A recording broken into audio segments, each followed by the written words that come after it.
Well, hello again, everybody. Leonard Hernandez reporting in, which means that it is Friday. We made it through another week, and Arrow Nicely News is here to send you off into the weekend with some grand feelings of, wait for it, happiness. March is Women's History Month, a time of the year specifically designated to highlight the contributions of women to events in history and contemporary society.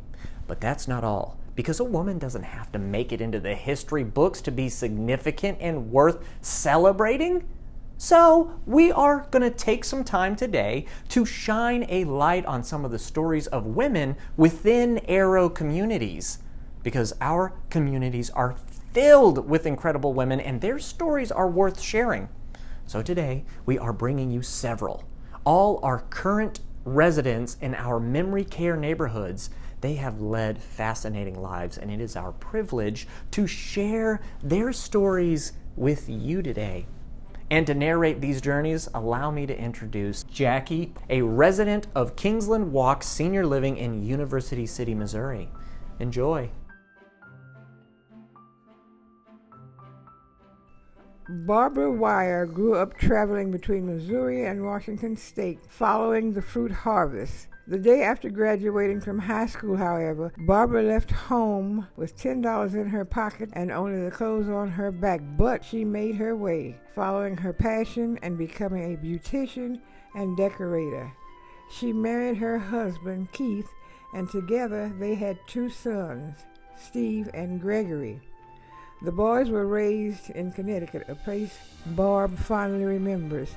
Keith was a submariner in the United States Navy and was gone for long stretches at a time, but she kept a tight ship even in his absence.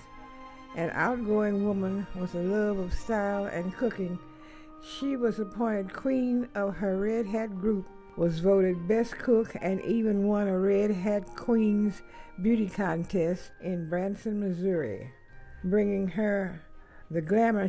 She was to find a different place for the 20-plus women to eat lunch every month, each wearing their red hats at Barb's direction.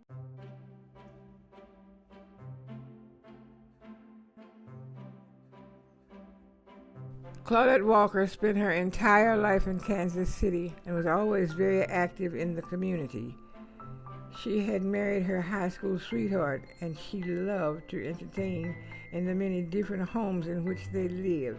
Together, they also traveled to France for business. Claudette fell in love with Paris, which she visited multiple times. Coco, as she was known, was involved with community theater, and she started doing one-woman shows while in her 40s. She performed for women's clubs, military bases, and church groups featuring women in history. It's not just theater, though. Coco likes her music too, especially the Rat Pack, Frank Sinatra, Judy Garland, and Elvis. Coco says she never met a stranger and was fortunate to have an eclectic group of friends of all ages.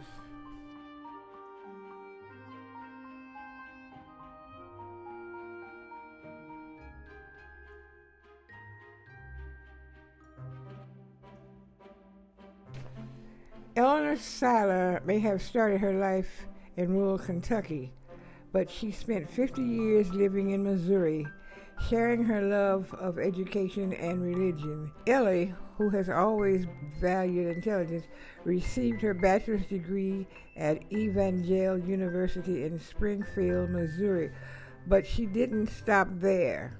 She went on to receive her master's degree at Missouri State University and ultimately her doctorate of education from Nova Southeastern University. Her career was spent as a professor of psychology and journalism and assistant to dean of students at Evangel.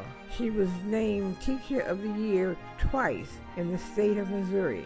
Eleanor was listed as a notable psychology professor and writer by Marquis Who's Who.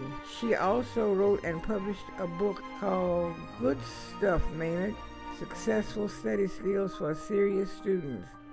Ellie was also a licensed minister with the Assemblies of God Church and a member of multiple writing organizations. She always loved creating and performing in Christmas plays.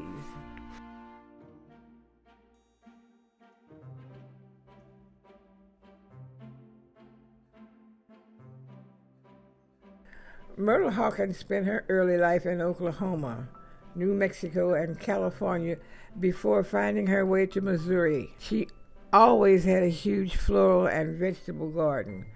Myrtle, always the social butterfly, helped run the business operations of her husband's construction company for many years while maintaining membership in camping, writing, and square dance clubs. She was recognized for her volunteer work with the Lions Club. Despite her packed social calendar, Myrtle and her husband always found time for their favorite pastime, traveling. She loved spending time on Florida's beaches and going with her husband on fishing adventures. Over the years, they made trips to Canada and Australia and went on several cruises. Thank you so much for bringing those women's stories to life. And a huge thank you to those residents in our memory care neighborhoods for allowing us to share your journey. So don't miss the next coming weeks, because throughout March, we're going to have more Her Stories of the women in Arrow Senior Living communities. It's going to be incredible. All right, it is, of course, our joy to bring them to you, and we hope to see you next week for many, many more stories. Have a fantastic weekend, everybody. A tremendous week next week, and we will see you all next Friday for more Arrow Nicely News. Don't forget to like, subscribe, and share this with your friends and families. Good night.